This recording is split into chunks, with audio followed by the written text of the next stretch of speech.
Bom dia, boa tarde, boa noite, boa madrugada. Não sei que hora você está vendo esse canal. Muito prazer, Felipe Robledo. Se é a sua primeira vez, muito bem-vindo mesmo. Espero que goste. Compartilhe, ative o sininho, certo? Vamos fazer o canal andar. Se você já é inscrito, muito obrigado pela sua presença de novo. E vamos continuar nossas resoluções de questões específicas de história. Nesse caso, da prova de 2020 da UERJ, a questão de número 3. Então, vamos lá. O que diz a questão número 3? Vamos com calma. Como pode um país inteiro cair nas mãos de um tirano? Esse questionamento atemporal foi um dos que moveram a obra de Shakespeare por décadas durante o século XVI. E mais, seu retrato dos líderes autoritários ainda tem algo a nos dizer. É o que afirma o americano Stephen Greenblatt, professor da Universidade de Harvard e um dos principais estudiosos dos escritos do dramaturgo. Seu livro mais recente, de 2018, é Tyrant, Shakespeare on Politics, Tirano, Shakespeare sobre Política, em tradução livre. Trata-se de um estudo sobre as raízes e consequências da tirania, retratadas pelas peças de Shakespeare sempre de maneira oblíqua e indireta, deslocadas para outra época e lugar. Demagogia, mentir compulsivamente, ataques à liberdade de expressão, comportamento narcisista, populismo fraudulento e afins são todas características de Ricardo III, personagem de Shakespeare. Eu aconselharia leitores contemporâneos a começar por aí, afirma Greenblatt. Bem, e aí vamos lá, o que a UERJ quer então?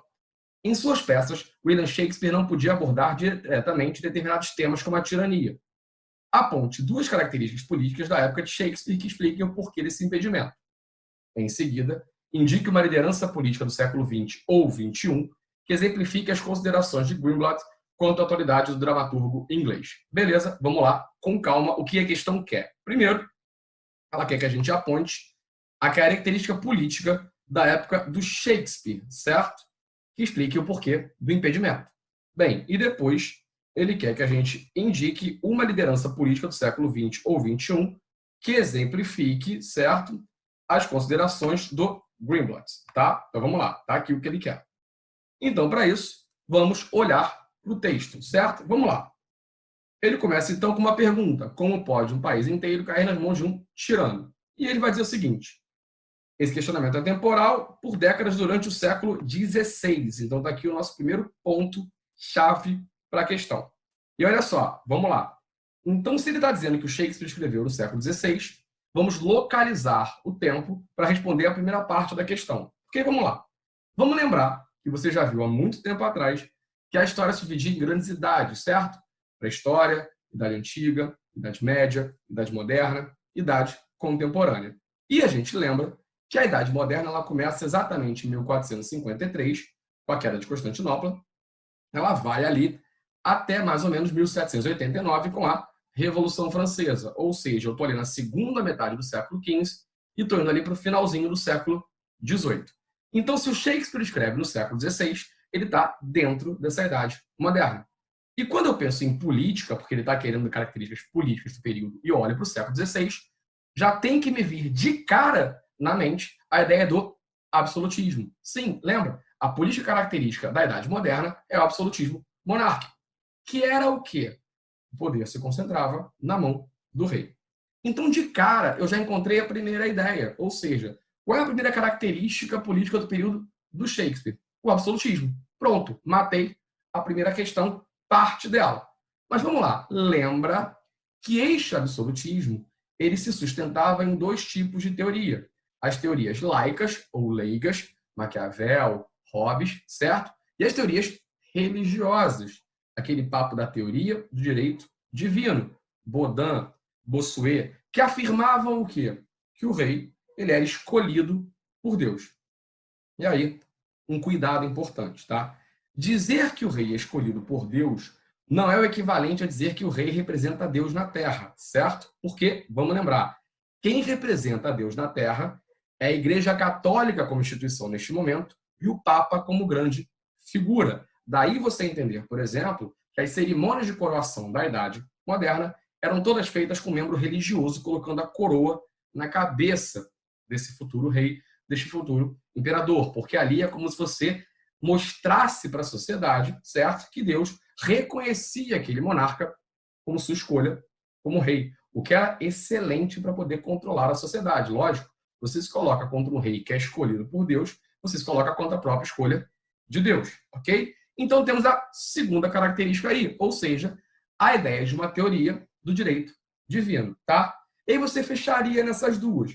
Mas como a ideia desse vídeo não é só responder e ponto, é aproveitar e bater um papo sobre um tema, olha só, você poderia pegar um outro elemento aqui importante, presta atenção, ele fala aqui, ó, sempre de maneira oblíqua e indireta, ou seja, ele está dizendo que o Shakespeare não pode escrever de forma direta, de forma clara, ele tem que disfarçar o texto. Inclusive, olha aqui, ó, ele disfarça o texto deslocadas por outra época e lugar. Espera aí, só um minutinho que eu estou com um certo toque com essa linha meio torta aqui. Vamos colocar essa linha bonitinha para ficar uma coisa mais simpática, certo? E vamos lá. Então, olha só. Se é uma crítica oblíqua, indireta, e você tem que deslocar a sua crítica usando outros tempos e lugares, pronto, achei uma terceira ideia aqui, a censura. Beleza? Então, nós já temos o absolutismo, nós já temos a teoria do direito divino, nós já temos a censura. Obviamente, é uma tirania. Podemos falar também da falta de qualquer liberdade individual, certo?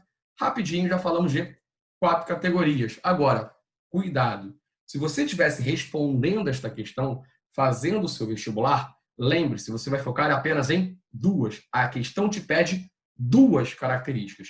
E fugir da voz de comando de uma questão em uma prova específica significa problemas para você, certo? Bem, e aí vamos lá. Ele vai dizer o seguinte, em seguida, indique uma liderança política do século XX ou XXI que exemplifique as considerações do Greenblatt. E aí vamos lá. Para isso, olha para cá. Ele fala de características de Ricardo III: demagogia, mentir compulsivamente, ataques à liberdade de expressão, comportamento narcisista, populismo fraudulento, certo? Tudo isso, características de Ricardo III, colocado por Shakespeare lá no século XVI, mas que ele fala que o leitor podia começar por aí na hora contemporânea, nos dias atuais. E aí, beleza, vamos lá. Vamos pensar então em exemplos de ditadores, beleza? Em exemplos de governantes que atentaram contra a liberdade de expressão, que foram demagogos, que usaram das mentiras para se manter, certo? Que tinham um comportamento muito personalista, muito narcisista, como ele fala no texto. E aí, vamos lá. A gente pode falar de Hitler, na Alemanha nazista, Mussolini, na Itália fascista, Stalin, na União Soviética, Pol Pot, no Camboja, ou mais contemporaneamente, figuras como, por exemplo, para alguns, o Chaves, o Maduro, o próprio Bolsonaro, certo? O próprio Trump, numa emergência que alguns autores chamam de neopopulismo, ou seja, um retorno desses líderes que buscam uma certa aproximação direta com o povo, que não respeitam as instituições colocadas, que se pautam em lives, por exemplo, na grande ideia da manipulação, de considerar a mídia sempre como algo contrário à sua vontade. Políticos muitas vezes colocam como o outsider, beleza? Então, olha só, fechamos a questão, matamos ela, beleza? Respondemos. Lembra, ele só queria um, tá? Eu te dou vários exemplos, porque a nossa lógica aqui é discutir, é transformar isso quase que numa revisão do conteúdo, mas lembre-se sempre, mantenham e sigam a voz de comando das questões, certo? Espero que tenha gostado, e se gostou, por favor, compartilha. Se você não se inscreveu ainda, esqueceu porque estava vendo o vídeo, se inscreve, ativa o sininho para saber quando os vídeos vão vir e, por favor, divulga, que a gente pode talvez ajudar mais pessoas que queiram fazer suas provas e seus concursos. Beleza? Um beijo, obrigado e até o nosso próximo vídeo.